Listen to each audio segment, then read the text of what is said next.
আসসালামু আলাইকুম everyone, welcome করছি নতুন আরও একটি ভিডিও দেখার জন্য। আশা করছি সবাই ভালো আছেন। আমার আজকের ভিডিও আপনাদের জন্য মুরগির গলা, গিলা, কলিজা এগুলো দিয়ে ছোলার ডালের খুবই মজাদার স্বাদের একটি রেসিপি।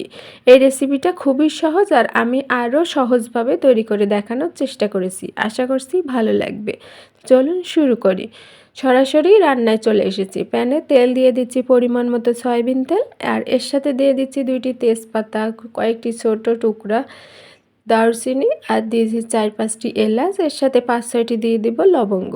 টোটালি এখানে গরম মশলাগুলো দিয়ে নিয়েছি।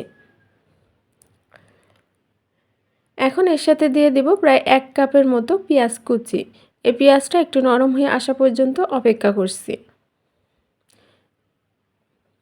পেঁয়াজটা নরম হয়ে চলে এসেছে। এখন এখানে 1 টেবিল চামচ আদা বাটা আর 1 টেবিল চামচ রসুন বাটা দিয়ে নিয়েছি। দিয়ে বাটিটা ধুয়ে পানি দিয়ে মশলাটা খুব ভালোভাবে কষিয়ে নিচ্ছি।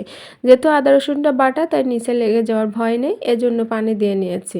আর এর সাথে শুকনো মরিচ বেটে নিয়েছি। যারা গুঁড়া খেতে পছন্দ করেন গুঁড়াটা দিয়ে নেবেন, আর ঝালটা আপনাদের পছন্দ মতো অ্যাডজাস্ট করে নেবেন।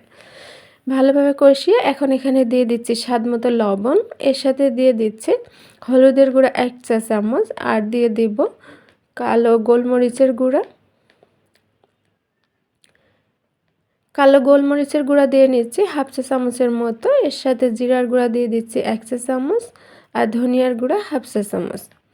দিয়ে খুব ভালোভাবে মশলাগুলো কষিয়ে নেওয়ার জন্য এখানে অল্প একটু পানি দিয়ে নিয়েছি। এতে করে গুঁড়া মশলাগুলো পুড়ে যাবে না আর কালারটাও ঠিক থাকবে। কিছুক্ষণ কষানোর পরে এখানে যে মুরগির গলা, গিলা, কলিজা, এর সাথে আছে চামড়া আর পাও আছে, এগুলো আমি রোস্ট তৈরি করেছিলাম বাসায়।